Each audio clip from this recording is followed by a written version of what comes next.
Oh yeah, I can hear you. I can hear you. Oh man, it's okay. It's okay, man.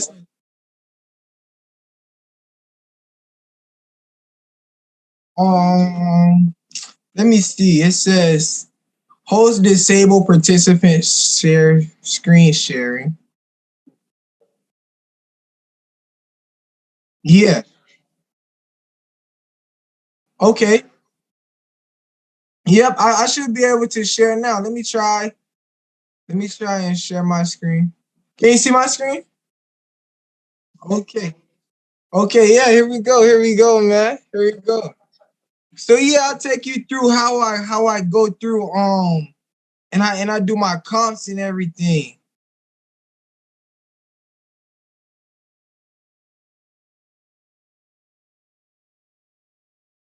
Oh yeah, that'll be perfect. That'll be perfect, man. That'll be perfect. I appreciate it. So so typically with on market properties, I have a script that I go by that I use with the agents.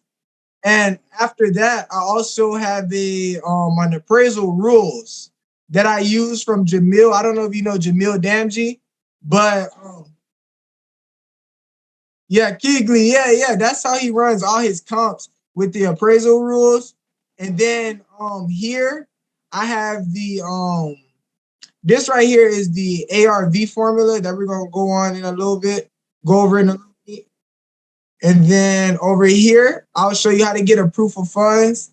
And that right there, oh, that was the agent offer sheet. I mean, this is an offer sheet. So when you're putting in offers with the agent, to look more legit, if you just provide a quick one of these offer sheet with a quick proof of funds, you look way more legit, way more legit. But we're gonna give every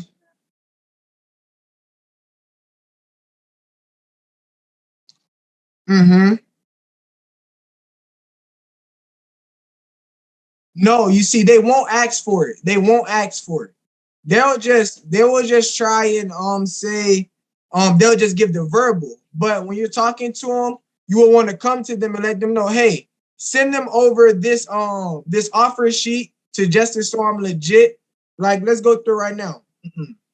Like, so number one, and the way you create one of these is easy. You just go to Microsoft Word and you would like and just oh yeah, it's okay. It's okay. Just go into Microsoft Word and just put it in and then save it as a PDF file.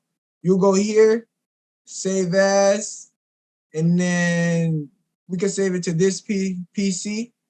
Come down and just save it as a PDF. Save it as a PDF document. But let me go back right quick. Yeah, this is literally it. This is literally the offer sheet, and it looks way more, not a lot of people, not a lot of wholesalers or people do this. So when you do this and you write it up and you put, and this makes sure that you include 10 points in your offer. You need to include all of these things. I watched the Jerry Norton video. When you're making offers with the agents, you want to make sure that they include everything in this template. So let's go through right now. First, you want to make sure that they include your name. Now, me, I started when I did my first two deals. Like I sold three deals now. When I sold my first two deals, I did it with my name. All right, but after that, I switched to an LLC. So now this is my LLC that I'm the CEO of, and it's called Investments for Generations LLC. And always when you sign, when they make sure when they write up their contract, because they're going to write up a contract. And when they write up the contract, you want to make sure that they know that you're signing with whoever you're signing with, like your business name or your regular name. You want them to make sure that they know. So that's why you'll put it in here. Investments for Generations, LLC and or assigns. Now we put and or assigns in the behind our name so we can make sure that the contract is assignable. Sometimes the contract, they will try to say the contract isn't assignable. If the contract isn't assignable, then you won't be able to do that deal. You just have to move on.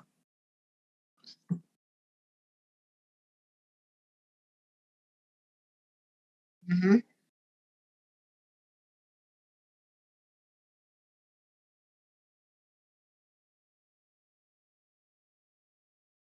Yeah.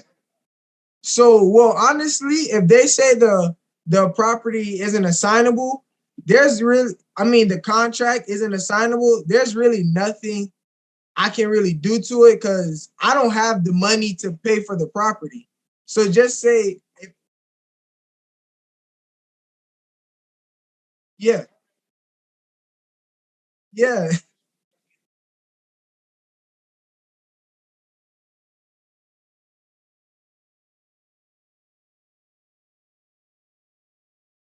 Huh? Yeah, yeah. So before, if the only time a contract isn't assignable is if in the contract, like they say, the contract isn't assignable, or the agent doesn't want to do assignments.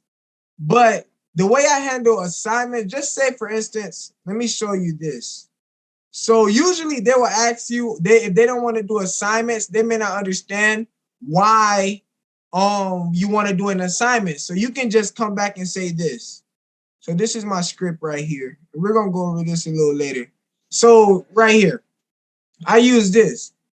Let me explain. So we are a team of people with strict rules on the properties we purchase. We have liquid funds put together to fix and flip properties. I believe my exit strategy on this home will bring the most revenue back to the group. But if it does not, and my partner has a better exit strategy, I would like the flexibility to change my name upon closing if that were to happen. So, so now, yeah, I came up with that as I was calling, and I'm like, now that makes sense. So, because think about it, those are your partners, and if you don't have if your price doesn't work, they're not gonna fund the contract. They're not gonna fund the contract, and you're selling the contract to them. So you have to make sure that your price that you're selling to them is correct. You want to make sure. Mhm.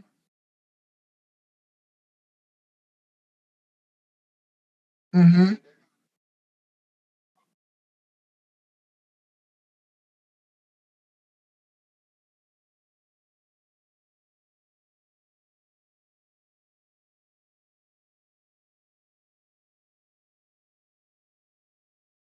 Yeah, yeah, correct. So, yeah, so if an agent says the contract isn't assignable, then I don't, there's really like nothing you can do. That so when once you sign that contract and once you sign that contract, there and you put it's assignable, you put and or signs. Sometimes the agent they won't read it. Like I'll give an example what happened to me one time. I basically had a deal that actually happened on my first deal. The agent didn't understand that I was wholesaling. She didn't understand assignments. So when I had to explain to her, okay, what I'm doing is taking this contract and I'm assigning it to this cash buyer. He has the funds, but the property is assignable and she's still going to get paid her original buy price. She's still going to get paid her commission. But if the property isn't assignable, that means I'm going to be responsible to pay for it. So now, oh yeah, yeah, yeah, she understand because we were like 2 weeks into the like we were on almost close to the close date, almost close to the close date, and I had sent the assignment contract up. And basically what happened was she didn't understand it, but there was no way that she could really go around it because I had signed in everywhere in every single box investment, Ron Reed and or assigns. So basically, since I signed Ron Reed and or assigns, it gave me that permission. It gave me that. Mhm.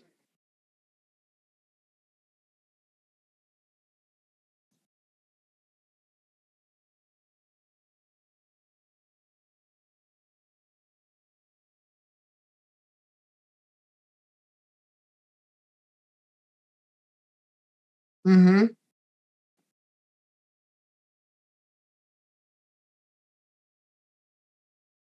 Yeah.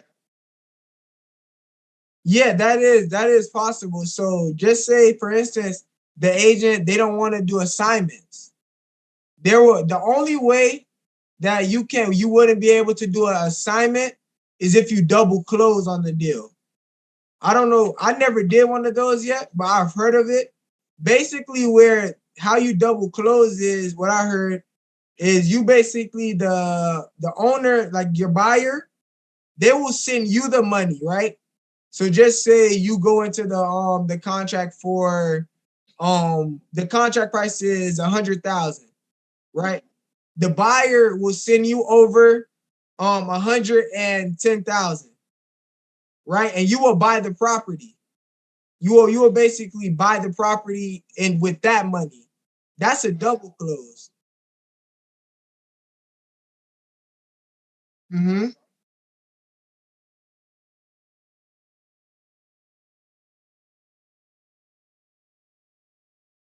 Mm-hmm.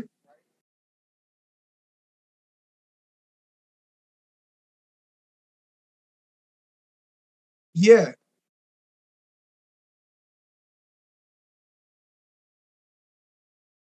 Mm-hmm.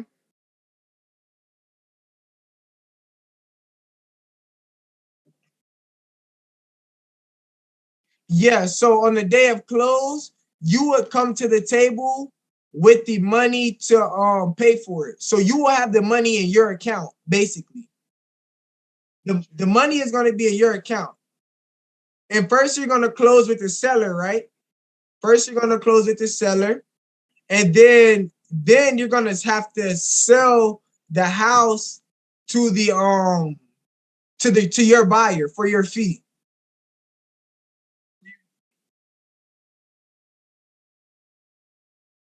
Mm-hmm.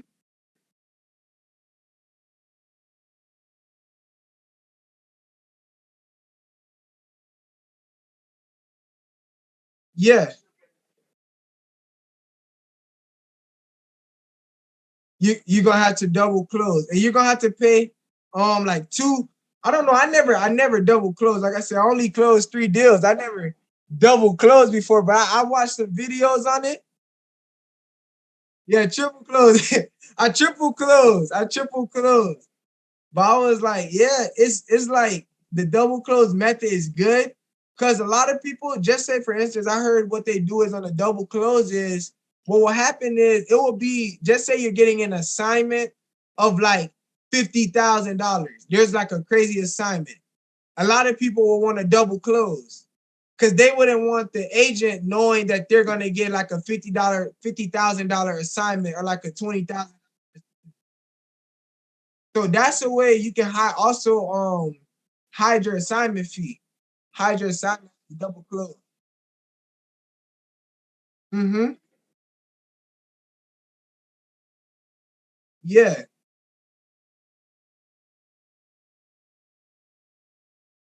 Yeah, it does. Like the wholesale fees and everything. I don't know for sure, but I know he even has a program like that where he funds your deals. So you can double close them.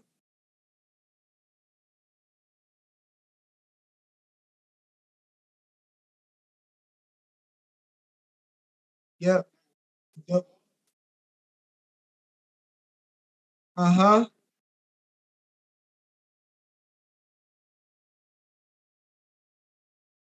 Yeah, we're good to go. As long as the earnest money deposit is in, and I handle earnest money deposit later on in this on number 7. How we explain that number 7. Because you want the agent to know all these things up front. All these, and if you just on the phone, an agent, they're not gonna remember all of this. They're not gonna remember all of this. So if you send it to them an email and they show this to the seller, okay, offer sheet and then proof of funds, and then it looks way better. But mhm.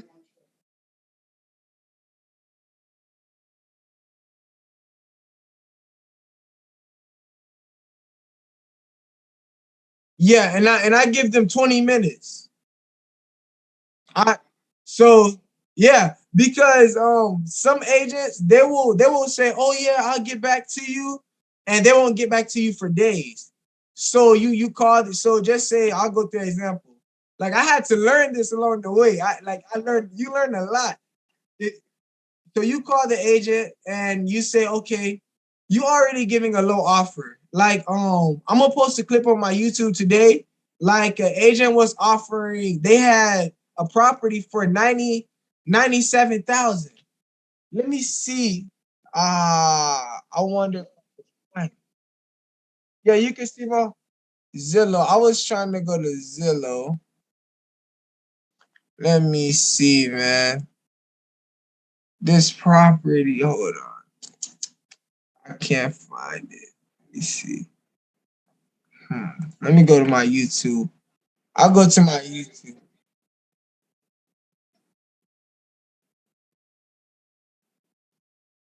Oh yeah, man. Listen, man. Everybody loving it because we're all growing together.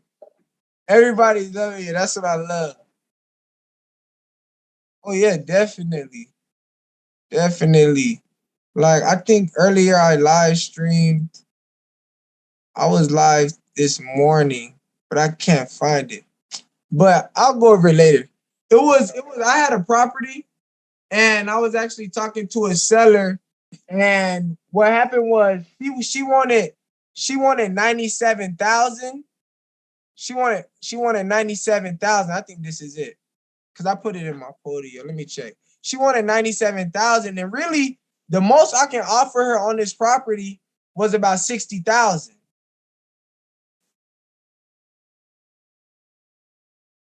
Oh, nah, that's not the one. I'm trying to find it. I'm trying to find it. Hold on. Give me 1 second. I, I recorded the clip on my 423 Dury D R A. Hold on, I gotta make sure I can see it clearly.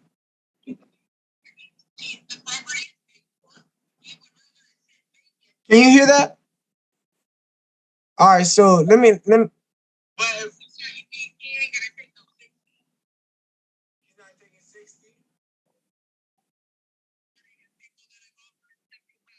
you hear now?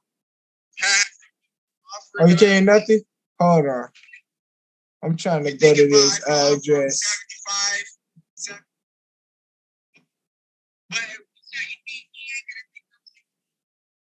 So 423 North Drury Avenue, DR, right there. Oh, what? I see it went to. Let's go back in. Let's go back into Zillow.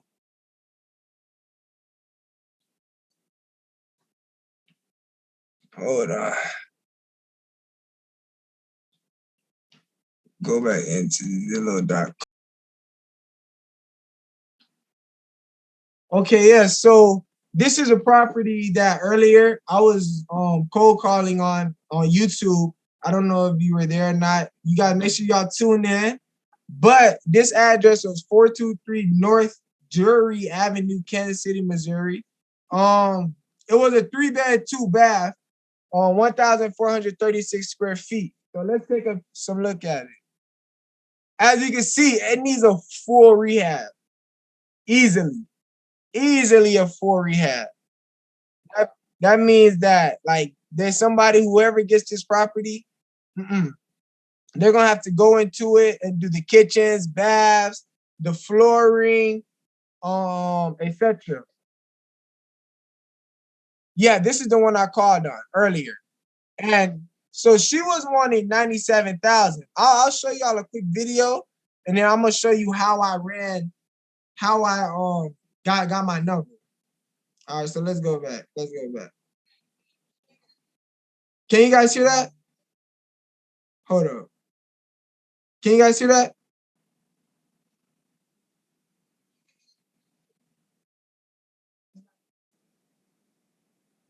Um,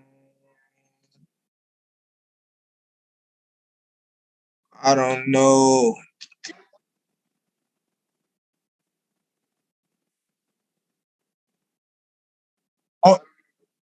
It will go in and out. Okay, hold on. Let me try and play it on my phone one more time, and then at a certain spot. Speaker. Has there been a recent offer in the last week? Can you hear that? What about now? Go on it. Yeah. Right here?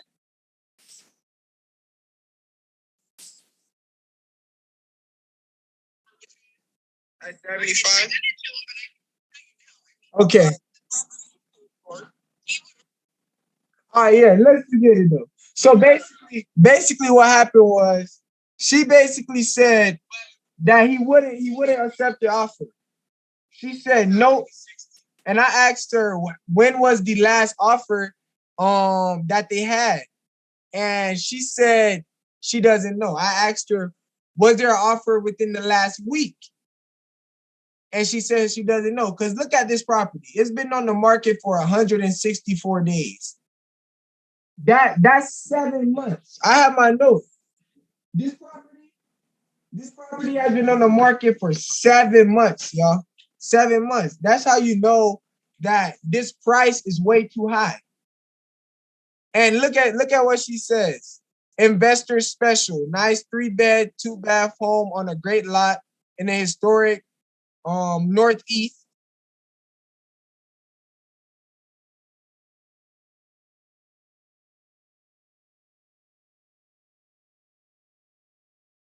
Mm-hmm.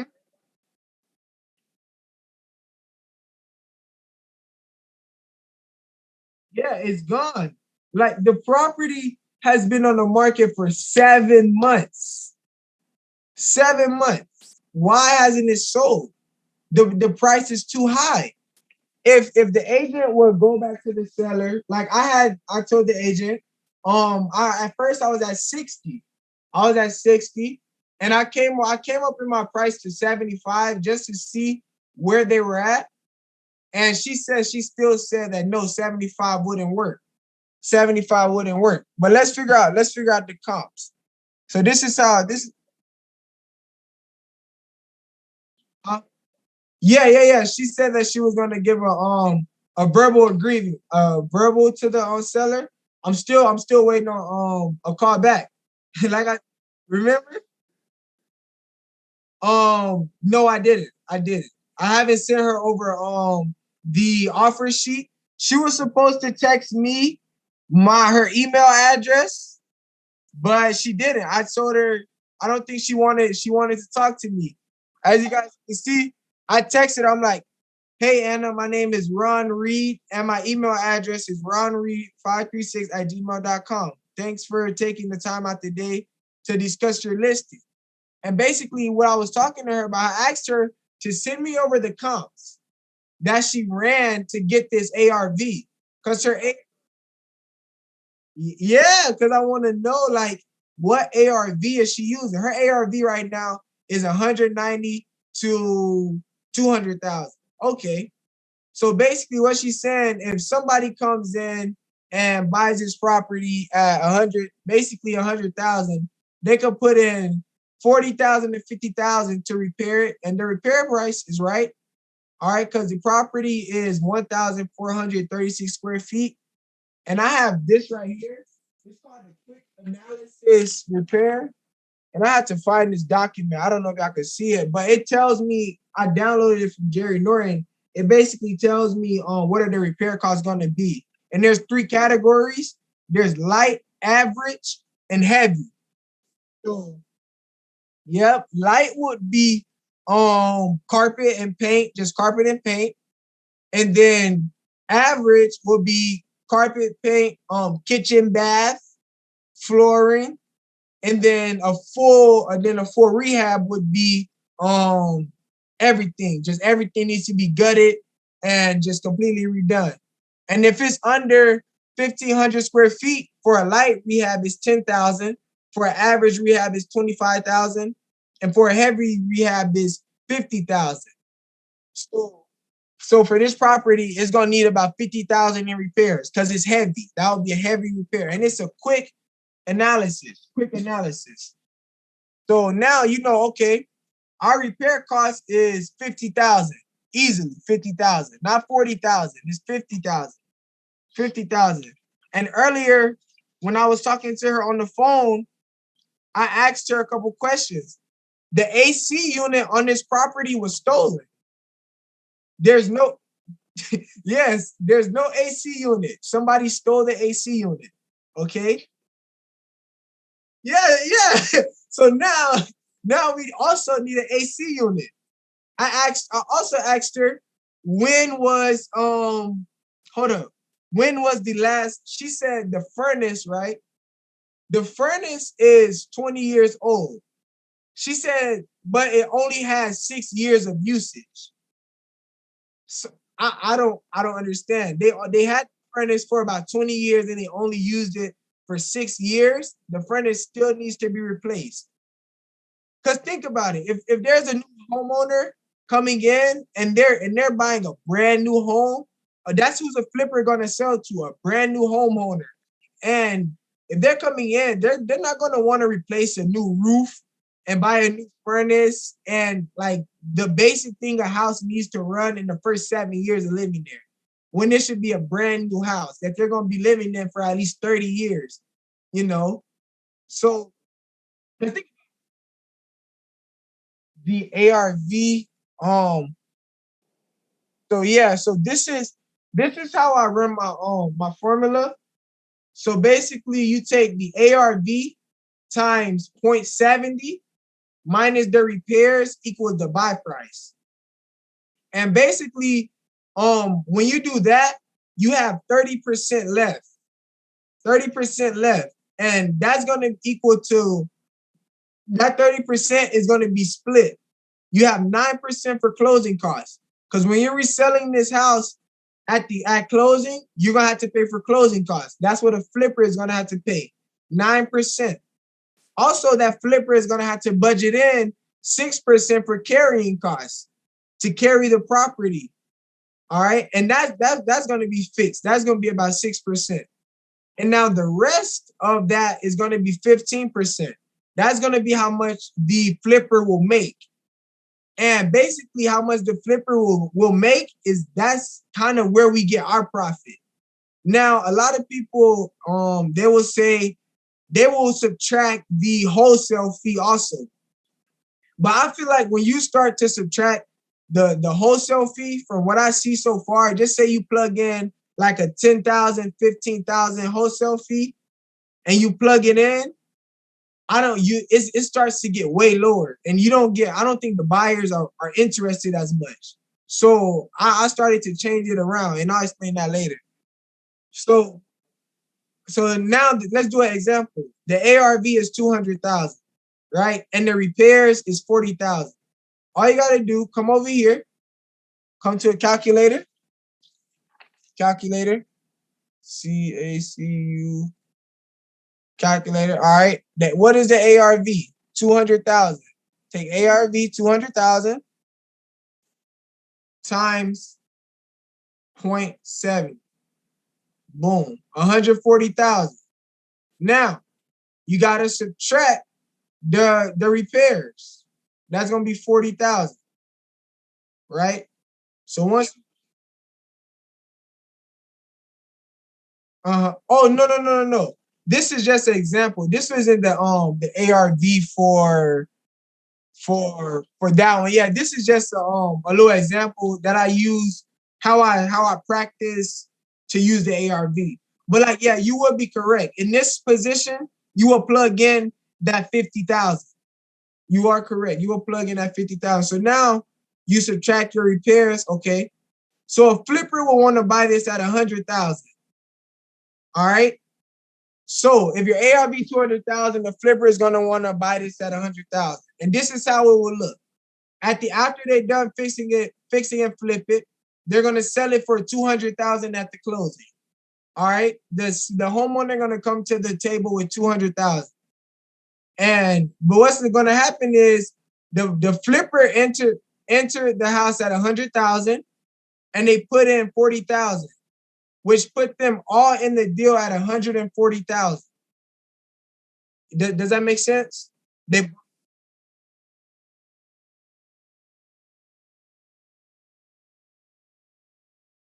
mhm.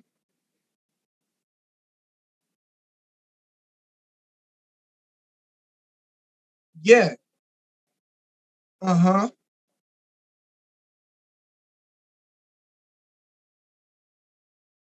Yeah, it's not imaginary cost.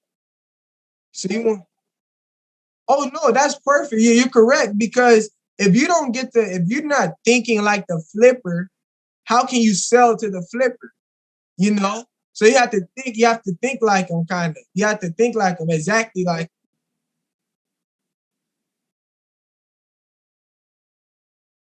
yeah. Hmm. Yeah, exactly. Hmm. What's that cost? What you should naturally be at. And this is how we get our profit when you start to look at it that way. So the flipper, all right, they had 100,000, they put in 40,000, right? So take the ARV 200,000, 200,000 minus 140,000, because right now to 140,000 has left their bank account, right? So now they're at 60,000. All right, that's left. So what you want to do is now you got to take out that's 30%. So 30% of 200,000 would be 60,000.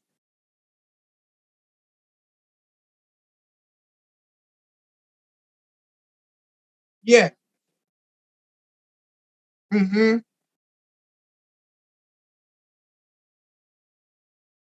Um.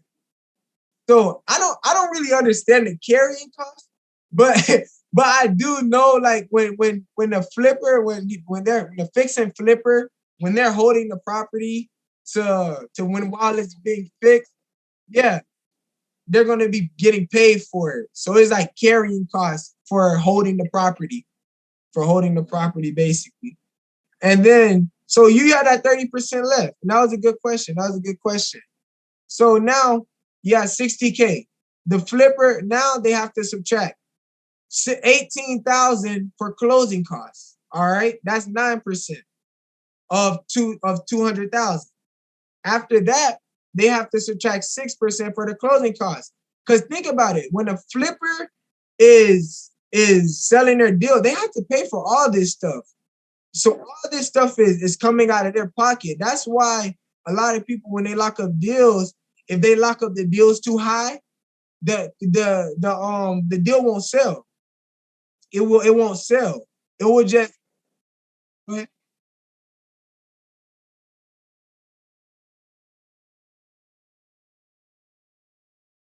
mm-hmm. Yeah.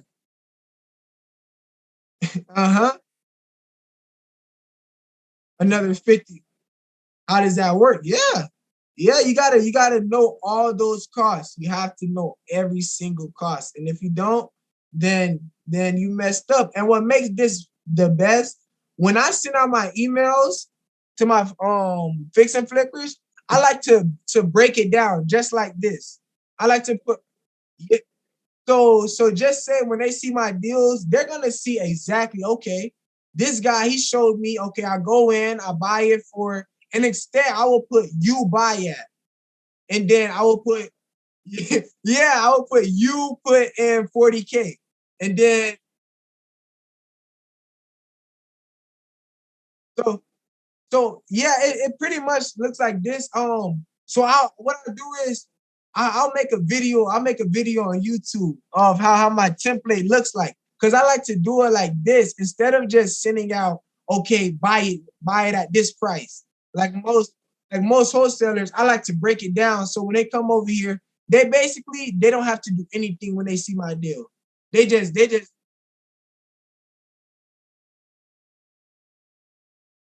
oh yeah, I don't mhm. Yep.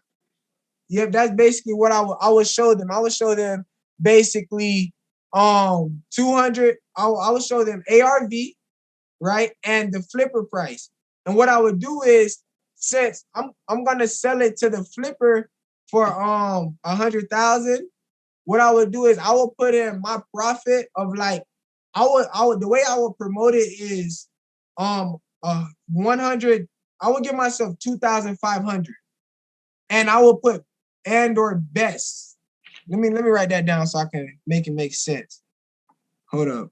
It will be, so when I promote it 100,000, right? If I'm trying to make a wholesale fee of just say 2,500, I will promote it at 102,500, and I will put best and or best offer.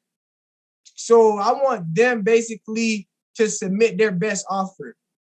So I don't want to plug in 10,000 as a wholesale fee. I want them to let it come out of their profit. And this is going to make more sense when we go down here. So just say they have 60,000, right? And that's what's left, the 30%.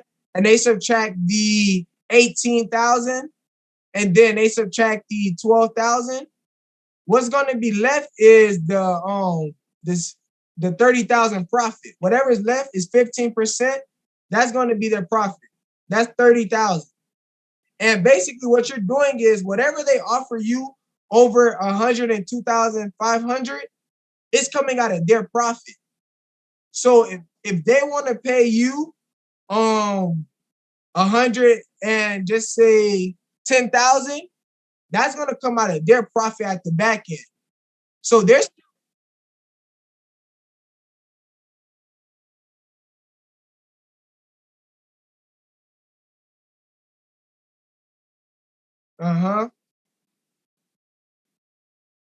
it's still profit. Mm-hmm. Yeah, and I'm trying to figure out how I say that, how I say it in the email. Is Oh yeah, it's right here. It's right here. Highest and best offer.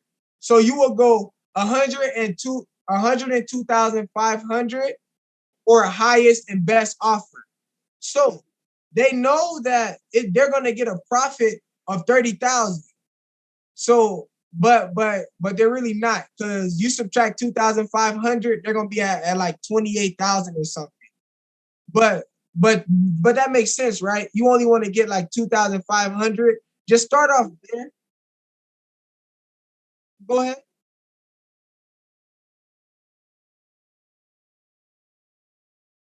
Uh-huh.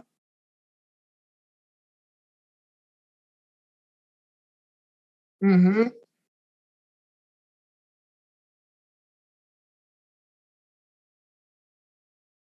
Yeah. Ex- yeah.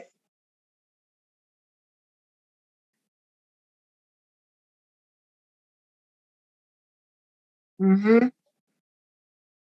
Yes.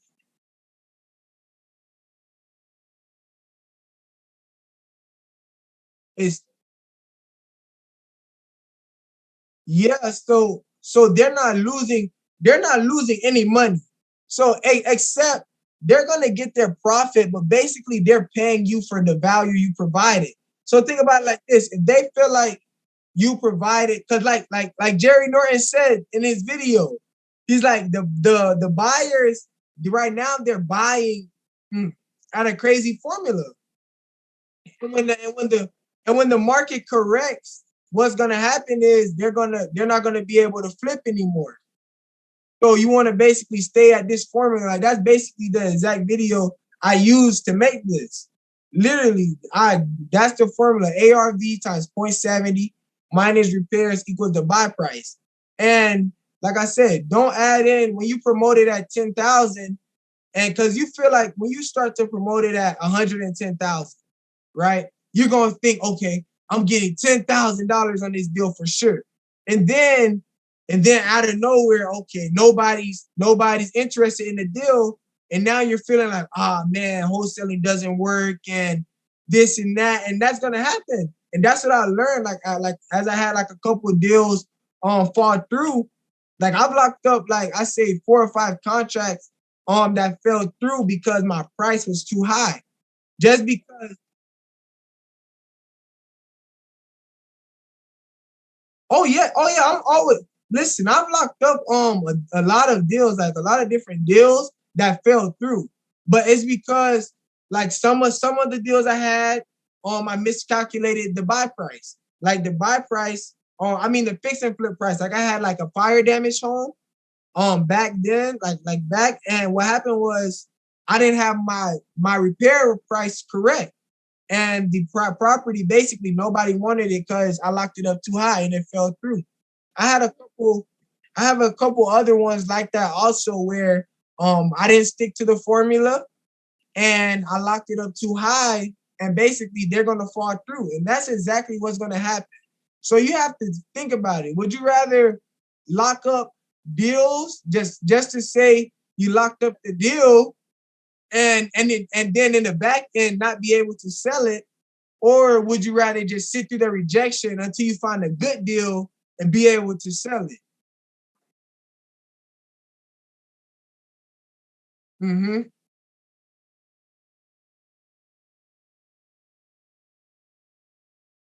Yeah.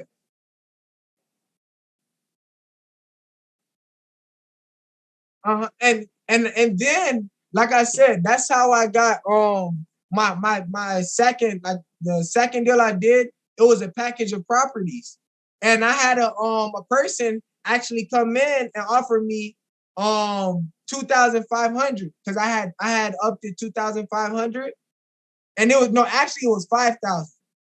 But they didn't want to pay when I told them that the buyer has to pay all the closing costs. They didn't want to pay that, and that can happen sometimes. So that way you just no, it was the earnest money. The earnest money was 2,500, and she was like, "Oh, I usually pay 500 for earnest money," and I'm like, "Oh my goodness, you know what?" I just say, you know what, to do the deal, I'm gonna pay the earnest money as long as I still get paid 2,500. She said, deal. So sometimes you just have to just take the hit. You never know. You just have to take the hit. And that was the second deal I did. And that's how I saw three houses. The first deal,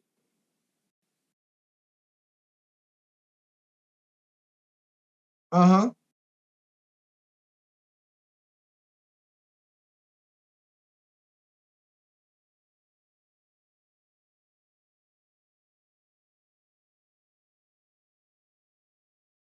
Mm-hmm. Let me show you something. So we don't put down the earnest money. So let me show you. Let me go down here. All right, so let's go through this real quick. So remember earlier we were talking about the name and or signs, and then after that you have the address. You want to include the address. Next, you will include the. Oh, you can't see my screen. Hold on, hold on. Let me share. Let me share. You can see it. Okay. So yeah, here we go. So let me grab some water real quick. As you can see, I have my name. I have my the name that's going to be on the contract right here. So if this, I do this in the beginning because if the seller accepts your offer, all the agent has to do is plug this information in. They don't have, yeah. So all they have to do is they don't have to text you your name. They don't have to do anything. All this is going to be included in the contract. All of this. So, and if all of this isn't included in the contract, you have to make sure it gets included in the contract. So, first you want to have your name and then you want to put and or assigns, okay? The address of the property you want to buy, and then you want to include the price you want to be at. So 70,000 was my price, and the funding was a cash offer. So if it will be financing, you will put financing, but us as wholesalers, we only do cash offers. Next, you will do proof of funds. All right, let me show you what a proof of funds looks like. All right, this is what a proof of funds will look like. A basic proof of funds. And I will show you how to get a free one right now. So you go to best. Hold on, let me go back. Can you still see my screen? So best transactional funding, and hold up, come right here. And right here is a free proof of funds. So let me show you how this proof of funds work, because a lot of people may think, oh, isn't the agent gonna know it's a free proof of funds? Listen, this proof of funds is from a hard money lender. This is a hard money lender. Basically, this hard money lender wants you to submit your deals and use their money on deals. So they're willing to give you a free proof of funds. So you can go right here, and all you gotta do is you put in your name. So let's just go through this. We'll go through this real fast. Name, first name, last name, and then my company name. I'll just put IFG, and then I'll put just a telephone number. 1239, and then I'll put my email. Now make sure your email address is correct. If your email address is not correct, it won't upload. So now you want to put in residential, and then your property address. Let's just do this property. Control C, come copy it, and then come back down here. All right. And then so right here, you want to take it out and put the city right here. Kansas City. And hold on, let me capitalize it. And then after that, you will choose the state. And we're in Missouri, and the zip code 64123. Go right here, 64123. All right, and just say our offer price is what? Oh yeah, we were at 75,000. 75,000. And you know what? Actually, I'm gonna use this because I'm gonna send this to her. I'm gonna actually fill it out in my I'm gonna actually fill it out in my real stuff, investments. Cause I haven't sent it to her yet. And for Generations LLC. So now I got my first name, my last name, and give me 239-306-4221.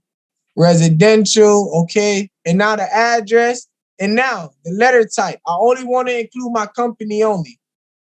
Okay.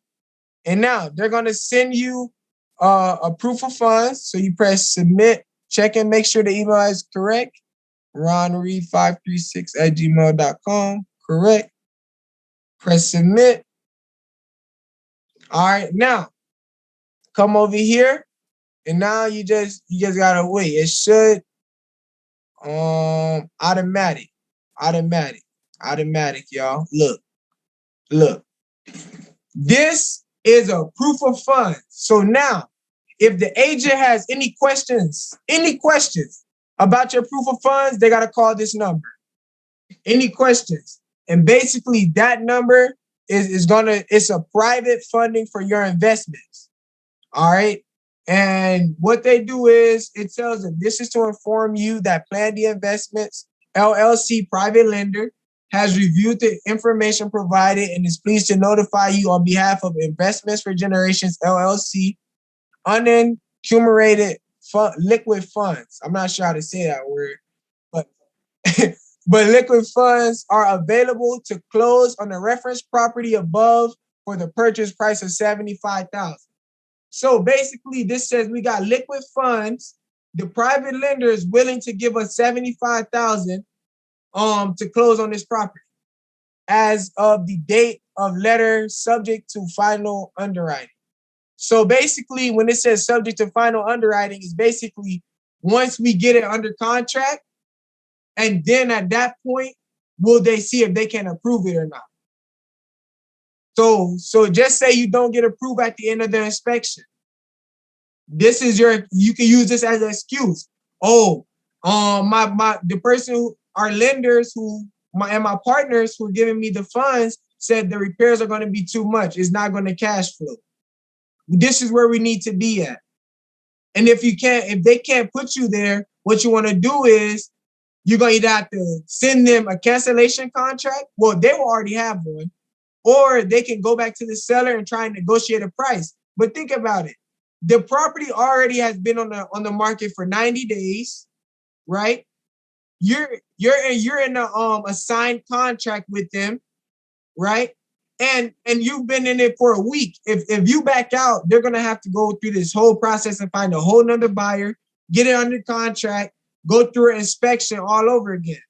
So now they can either go back to the seller with oh, can you lower the price and get a lower price, and then you can sell it to your buyers that way. So, and then boom, I hope that makes sense. That's how you get a proof of funds. So now, as y'all,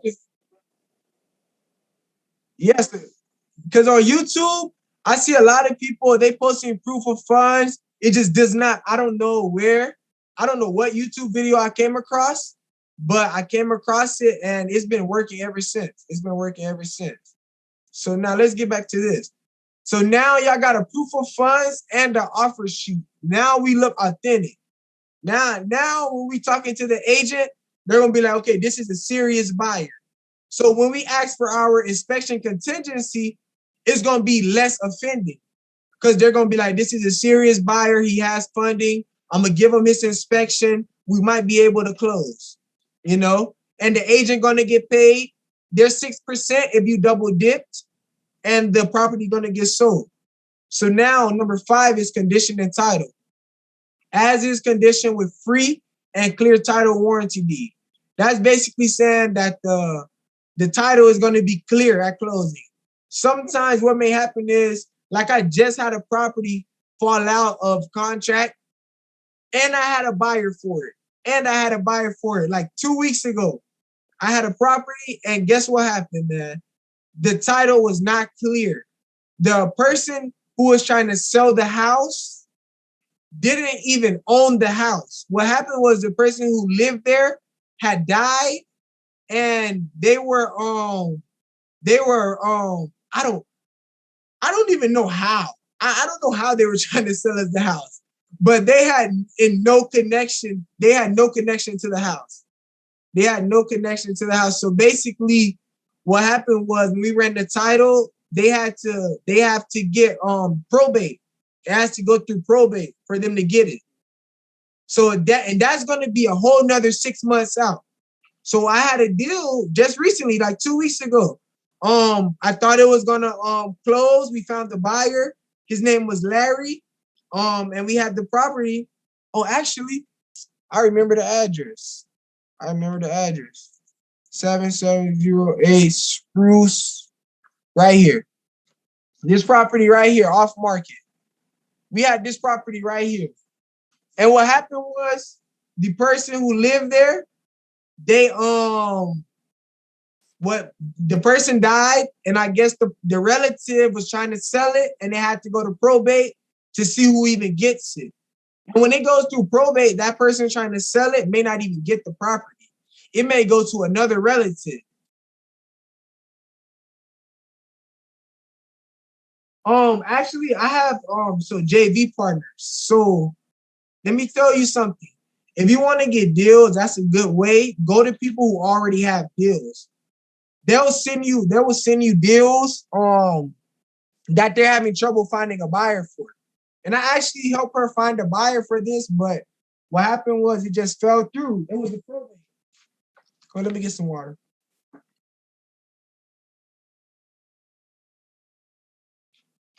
Yeah, it was a probate property.